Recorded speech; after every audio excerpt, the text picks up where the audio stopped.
Assalamu alaikum warahmatullahi wabarakatuhu. Ashama akkam jirtu daawwattoota channel YouTube Abduu. Akkaataa akkaawuntii TikTokii bilbila irraa bade dogongoraan bilbila irraa haqxa yookaan immoo ka bilbila irraa isin jalaa bade jechuudha.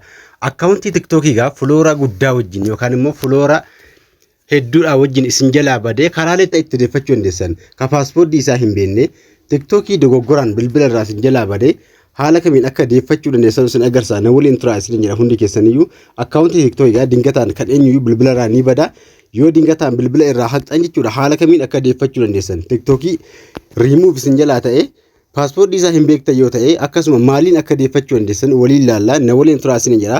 Gara barnootaa deemuun duratti warri haaraa taatan bakka kana seenuudhaan Abduu Oorettee maqaa keenyaa argattu. Maqaa kiyya eega argattanii profaayilii koo tuquudhaan gaa jala seenaatii barnoota hedduu jira kan hin gadhiisee jiru jechuudha. Barnoota hedduu jira jala seenaa irraa baradhaa isin jira yeroo jala seentan haala kanaa isin baasaa yeroo isin baasee bakka viidiyoo jedhu kaa'uudhaan gaa barnoota hedduu jala jira kan hin gadhiisee jire irra galaatii irraa baradhaa isin jira. Kana malee viidiyoo laayikii tuquu hin dagatinaa warri haaraa taatan immoo maatii ta'uu hin dagatinaa isin jira. Akkaawuntii TikTokii badeeffachuudhaaf gaa TikTokii yoo dingataan bilbila irraa haqxan gaa akkasuma akkaawuntii keessan ni badaa jechuudha. Akkaawuntii kanneen kana yoo bade jedhee haala kamiin akka deeffachuu dandeessan awwaalaa TikTokii bilbila irratti gabbufachuu qabdu jechuudha. Yoo dingata bilbila keessan irraa bade lakkoofsa bilbilaa yookaan immoo TikTokii keessa waan banattanii hin beektan yoo ta'e akkasuma yookaan immoo TikTokii sana maaliin akka deeffachuu dandeessanu waliin ilaalla. TikTokii sana ni seentu jechuudha. Akka bade deeffachuudhaaf akkaawuntii bilbila irraa bade yookaan immoo bilbila irraa haqxan jechuudha. Sana deeffachuudhaaf gaa awwaala TikTokii ni TikTok irra geessintanii gaa haala kanaan TikTok keessan irraa mallattoo profaayilii ganjalaa eega tuqxanii TikTok irra seenuudhaan profaayilii keessan yeroo tuqxan haala kanaa isinii baasa. Yeroo haala kanaa isinii baase gaa kun haaraa banachuudhaaf isin gaafata. Use point or email number jira asirratti immoo continue or Facebook haaraa banuuf isin gaafata. TikTok bilbila irraa bade deebisuudhaaf ganjalaa kana dhufuudhaan login ka jette mallattoo diimtuu kana yeroo takkaaf ni tuqxu jechuudha. Maaliif haaraa banachuu miti ka bilbila irraa isin jalaa bade deeffachuudhaaf jechuudha. Achirra eega tuqxanii haala kanaan isinii baasa. Yeroo haala kanaan isinii baase gaa ka awwalaa kun point or email surname ka jiru kun asirratti use point or email surname lakkoofsa bilbilaa yookaan immoo maqaa TikTokii keetiitiin immoo emailiidhaan immoo lakkoofsa bilbilaatiin deeffatta isin jaa ka awwalaa kun lakkoofsa bilbilaa yookaan immoo emailii asirratti lakkoofsa bilbilaatiin immoo emailii ammoo maaliin deeffattaa jedhee isin gaafata bakka kanatti jechuudha. Bakka kanatti emailii ammoo lakkoofsa bilbilaa isin gaafata. Asirratti immoo emailii aan deeffattaa jedhee isin gaafata. Kanneen keessaa lakkoofsa bilbilaa TikTokii sanaan bantan ni beektu yoo ta'e bakka foon jedhu kaa'uudhaan lakkoofsa bilbilaatiin deeffattu. Akkasuma emailii TikTokii sanaan bantan yookaan immoo Gmail akkaawuntiidhaan bantan yoo ta'e Gmail akkaawuntii ni beektu yoo ta'e asirratti Gmail akkaawuntii barreessuudhaan TikTokii deeffachuu dandeessu. Kaalachiin hin beektan yoo ta'e immoo yookaan immoo TikTokii keessan ka isin jalaa bade jechuudha.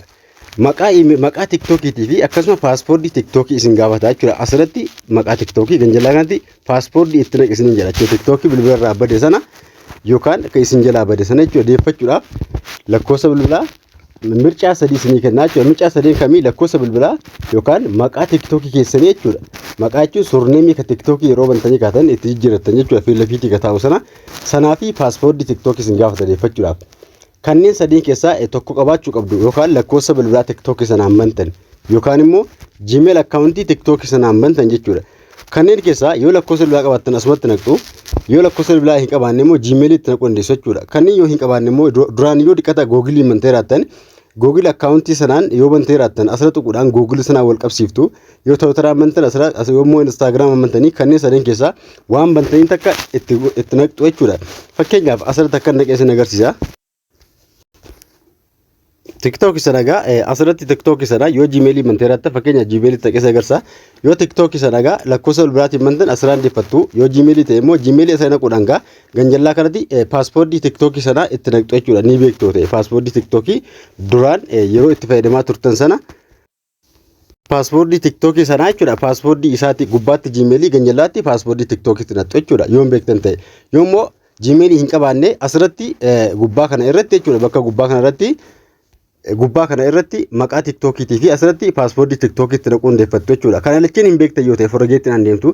Fakkeenyaaf paaspoortii itti naqeem jedhee yoo paaspoortii likkii ta'e isin galchaa yoo paaspoortiin sun likkii hin taane immoo keessa isin hin galchu isin jaa. Paaspoortiin TikTokii sun yoo likkii ta'e gara fuulduraa isin galcha. Yoo paaspoortiin sun likkii hin taane immoo gara fuulduraa isin hin naqu jechuudha. TikTokii keessan gara fuulduraa isin hin naqu jechuudha. Haala kanaan mallattoo diimaa isin agarsiisa paaspoortii likkii ta'uu baannaan. Paaspoortii kun likkii ta'uu baannaan haala kanaan yeroo inni mallattoo kana isin agarsiise forgeetti kan jedhu kan inni fayyadamtu jechuudha. forgetti kana fayyadamuudhaan gaa yeroo isin forgetti jettan haala kana sii baasa lakkoofsa moo iimeelii qabda sin jedha bilbila keessa irra waan jiru sana iimeelii TikTokiin baname sana takkanii filattu jechuudha. Iimeelii TikTokiin baname sana filachuudhaan irra gattuqtu iimeelii sana akka paaspoortii irra isinii seenu yookaan immoo iimeelii sana irra paaspoortii akka isinii seenu jechuudha. Gmail sana irra koodii fiddanii itti naxxanii ala jettan gara fuulduraa isin naqaa jechuudha. Sirra haala kanaan Gmail sana irra koodii fiddanii gara fuulduraa isin naqaa jechuudha. Gmail TikTokiin baname sana deeffachuudha. Paaspoortii isaa hin beekne Gmail fayyadamtu. Gmail eega fayyadamtanii haala kanaan isin baasa jechuudha. Paaspoortii itti uummadhu isin jira. TikTokii keessanitti paaspoortii haaraa itti uummadhu gatii hin qabaanne jennaan. Paaspoortii haaraa itti uummattu asirratti jechuudha. Qubee wal makuudhaan paaspoortii adda addaa jechuudha. Ka TikTokiidhaaf ta'u cimaa jechuudha. Paaspoortii isaa yookaan immoo waan namni takka cabsuu hin dandeenye jechuudha. Paaspoortii TikTokii ta'u sana mallattoo adda addaa wal makuudhaan qubeedhaan wal makuudhaan paaspoortii sana ka TikTokii keessaniif ta'u itti naqxu jechuudha. Itti naqxan haala kanaan mallattoo raayitii isin agarsiise paaspoortii isin uummattan lakkoofsa qabaachuu qaba. Qubee guddaa takka qabaachuu qaba. Mallattoo maslaalee yookaan immoo tuqaa adda addaa kana qabaachuu qaba. Yoo likki ta'e haala kanaan isinii baasa. Paaspoortii keessan sana haala kanaan isinii naqaa jechuudha. Likki ta'e loogiin godhe yookaan immoo seeniin jedha. Haala kanaan login ka jettu kana ni tuqxu jechuudha. Indagana bakka login jettu kana tuquudhaan TikTokii bilbila irraa bade duraan paaspoortii isaa hin beektan yoo ta'e haala kanaan fidee isin TikTok keessatti isin deebisa jechuudha. Haala kanaan TikTok keessan profaayilii tuquudhaan ganjallaadha. Mallattoo profaayilii tuquudhaan TikTokii duraan bade sana haala kanaan argachuu dandeessu isin jedha.